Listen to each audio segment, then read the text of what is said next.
Good morning. Happy June, patrons. Happy fucking Pride. And as already, you know there's going to be bad words. So, headphones, get your kids out the room, whatever. But this is going to be your first Patreon first, rest of the world second video uh, in my new expanded offerings. So, what I wanted to talk about was the fact that yes, I have retired from publishing. Now, if you don't really follow me on social media, you have no idea. But for the last, I would say, 4 or 5 years, I've done a lot of thinking and reflecting and research and blah, blah, blah, blah, and really trying to figure out if the regular writer path is for me. Now, before we really get started, I want to make a couple of things abundantly clear. Regardless of how negative I sound about something, if you want to take the mainstream successful writer path, I am here for it. I'm into it. I'm rooting for you. I want it for you. It's just not for me. And that's something that I think we don't hear enough.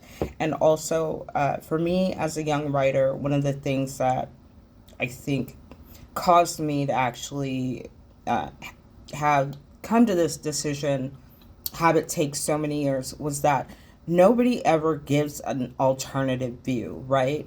Like everything has to be success. You can't just want to write a book. You have to want to write a book that's going to sell well on Amazon. You have to want to write a book that's going to be a bestseller. Like everything in our culture is always like you got to shoot for the star. I don't buy into that because it's just not possible.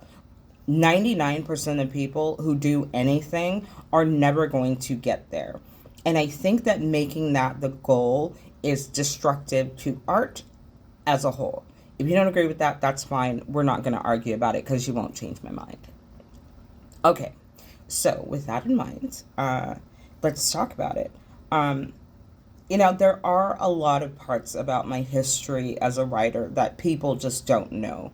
And it's not necessarily that it was on purpose, but I'm kind of a secretive person by nature. And another part of my personality is that I will do stuff in complete secret just to see if I like it. And if I don't like it, it's no big deal. I don't have to talk about it with anybody. But if I do like it, then maybe I want to talk about it with people. So a lot of this stuff, even if we know each other really, really, really well, you might not know because I just didn't bother to say anything. All right, let's go.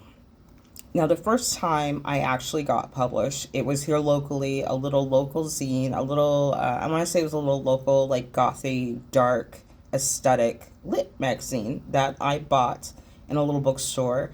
And it was the first time I got published. I lied on my cover letter because you had to be 18. I was not 18. I lied. I didn't tell anybody. Like, I've always been like this. I didn't tell anyone. I didn't tell my parents. I didn't tell my friends. I remember that I actually skipped school. That was my speaker. That's fine.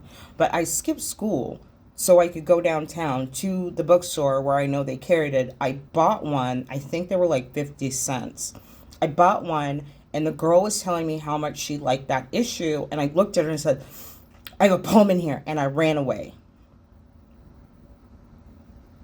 We'll just take a moment to appreciate how on brand that is. So then time passes. A couple years later, I get published again.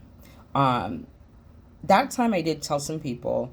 I was told not to because it was smut. I told my mother. My mom was into it, which was weird, but okay. So when I say that I've been doing it for a long time, I've been in publishing for a really long time. And again, none of this is a flex. Please, I know that how people are. None of this is a flex. This is just my history. Okay. Now, that was in 1900s. That was in like 1994, maybe 90, yeah, 1994, 95, like right around in there. So then fast forward to me being on the internet, and I started to get a little bit of publishing happening on the internet. Now, about the same time, one of the other things I started doing was that anytime I had a job that paid more than $6 an hour because minimum wage was still $5.25, I would save 50 cents. I did another instance where some of you are going, God, you've always been like this. So I did the math, and what I would do is I would save 50 cents of every hourly wage for writing.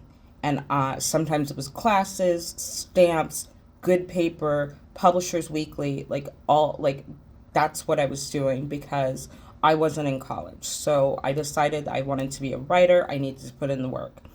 I read a lot of books about writing. I bought literature textbooks. Like, I did all that shit.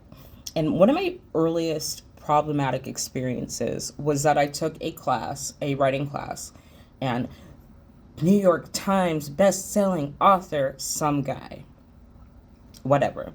It was a short fiction class. I was really excited to try it because I really have always loved short fiction. I started writing short fiction when I was about 8, like purposefully. And I took this class and I was so excited because to me, it was legitimacy, which is, something that we're all supposed to crave because other people will tell us we're legitimate. And I wrote this story, and I remember that the only comment that the instructor made was that I needed to learn how to write more like a woman. And y'all, I was devastated. Not because my feelings were hurt, but because I worked for 8 months, eight fucking months at goddamn Ticketmaster, because that's where I was working at the time, having people screaming at me when their tickets sold out, getting in trouble for doing really well because I'm weirdly good at sales.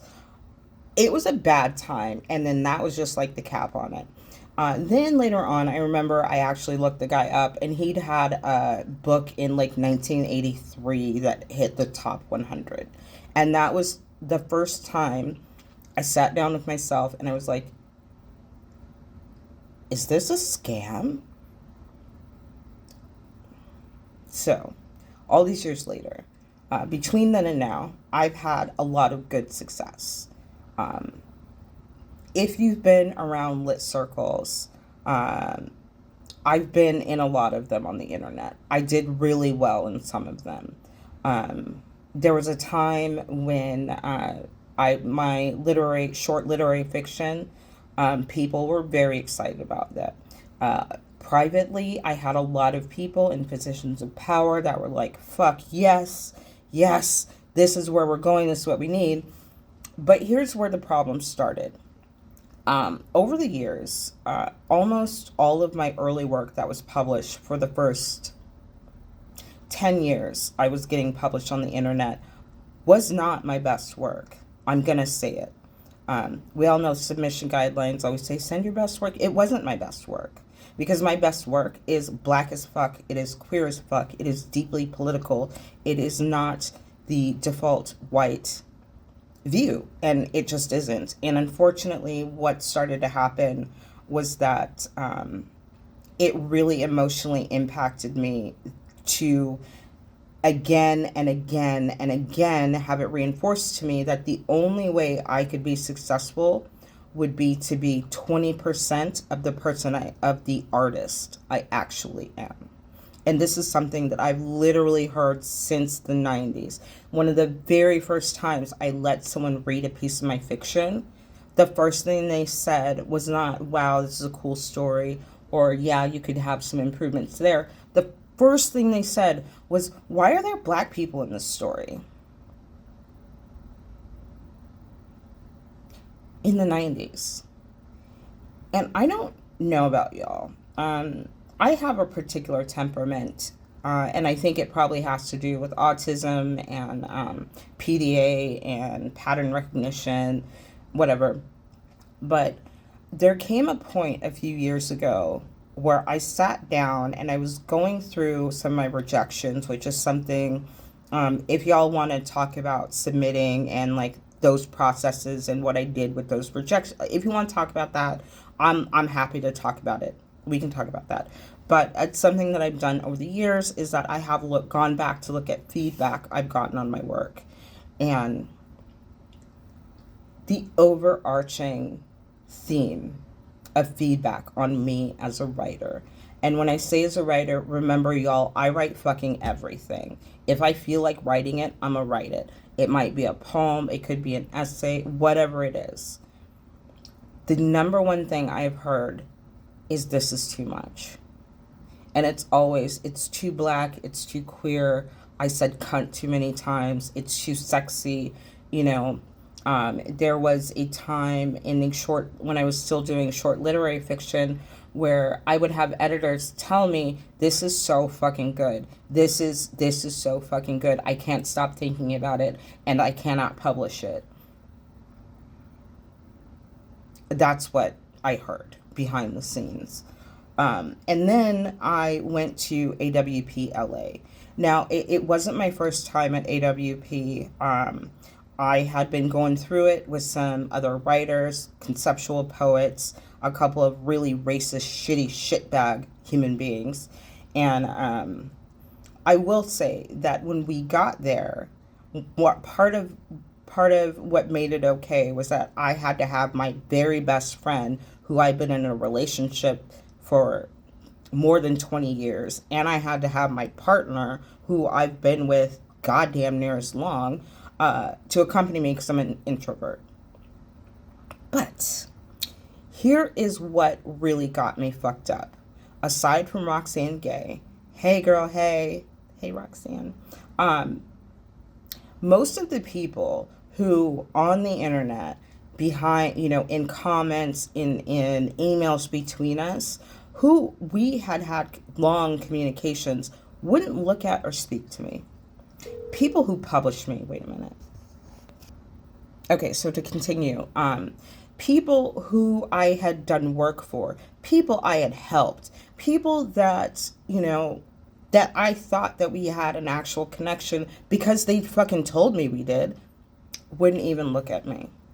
And at one point, separately, like completely unrelated moments, my best friend looks at me and was like, what the fuck? And I said, that's the shit I was talking about.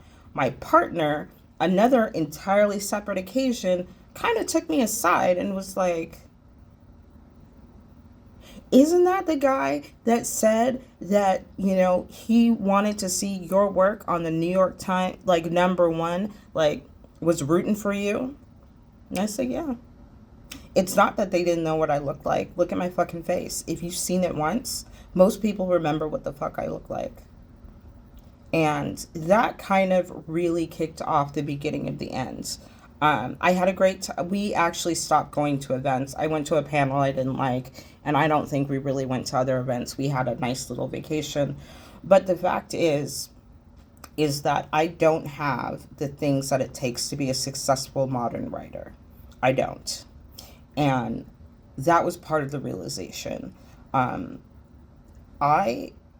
don't have it. I don't have the riz. Like, I'm not trying to flirt with people to get them to buy my shit. Like, my attitude is always like, here's this thing I made. If you like these type of things, you might be into it. Please read it, and I hope you enjoy it. And that's it. Like, that's all I want to do. And unfortunately, that's not, you can't really do that as a writer. So there was that problem. But then the more I thought about it, and the thinking about the things that people in the industry have said to me over the years, the way they've behaved, the fact that every single one of the white male poets who spent months harassing me and threatening me, and when I said, here I am at AWP LA, I know your bitch ass is here, let me tweet this with this tag, with a picture, come on and find me, I'm by myself. Nobody pulled up. Not one. Not a word. Nobody swung on me. And it's not that I wanted that to happen, but the fact is, if you spend all that time telling me the ways that you're going to ruin me and make sure that I can't get ahead, and then you don't have the guts to actually confront me to my face. And that was really, you know, that started to really start putting the nails in the coffin. And then this happens. So again, this is something that has happened to me repeatedly. I had an agent reach out to me on Twitter. Now, if you've been around for a while in lit circles, you know that this is actually a real thing. So I didn't feel like I was getting scammed. But unfortunately for me, it was another instance where someone said the exact wrong thing at the exact right moment. I had published a little essay. I know it was about, I don't fucking remember what it was about, but this agent reached out and she was like, and you have such a fresh voice and Black women, Black Lives Matter. Yay!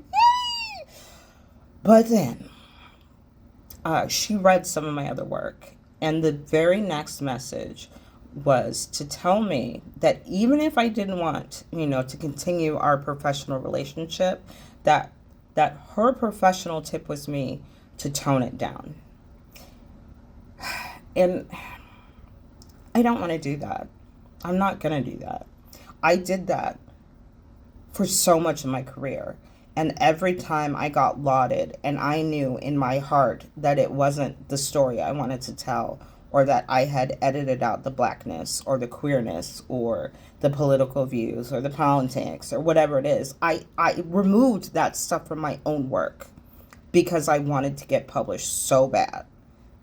And I did. I did get published. And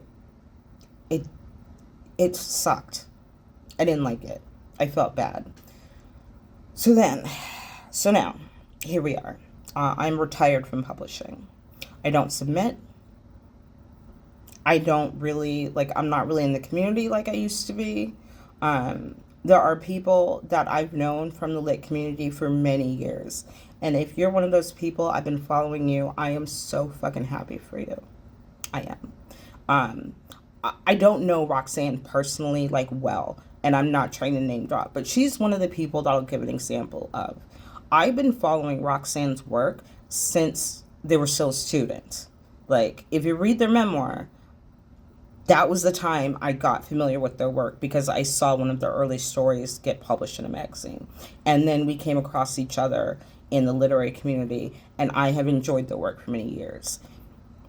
And the fact that when Roxanne told me that they liked something I'd done, and then I knew that the original piece I made was so much better that no one was ever going to see because no one would fucking publish it because of the shit I say.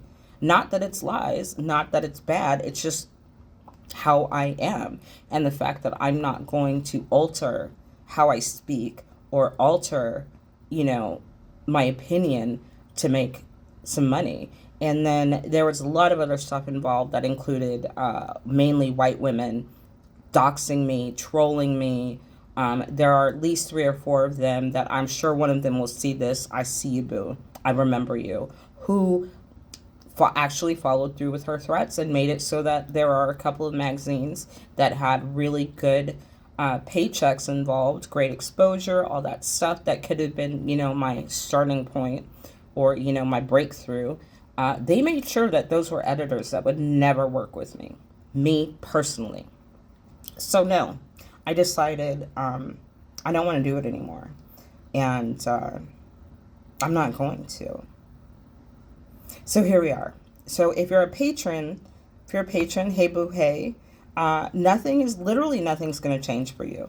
If you want to only read the Dayuverse stuff, get it, baby. If you want to watch these videos, I'm here with it. I'm working on getting more stuff because my whole goal here is I want to give an example and maybe a spot for people to just enjoy writing without this is what you have to do to be a published writer. This is what you do. I don't want to do any of that. I just want to tell you guys about the bullshit I'm doing. And if you're into it, we can do it together. And that's what we're here for. And yet, I also have to operate under capitalism. So it might cost you a couple bucks a month. But yeah, that's the first video. I'm going to really try to keep these under 20 minutes. I do talk a lot. But yeah, that's why I don't publish anymore. I could not find a path to success that would allow me to be 100% myself. And the fact is, if it's not paying my rent, if it's not putting food in my mouth or a dick in my ass, I'm not doing it. And the lit world was doing none of those things. All right. That's it. I love you so much. Thank you for visiting. Next time, I think we're going to do a book review. I'll tell you ahead, I am just about finished with The Devil Takes You Home by Gabino Iglesias. Oh, it's so good. We'll get to it, but I love you. That's all.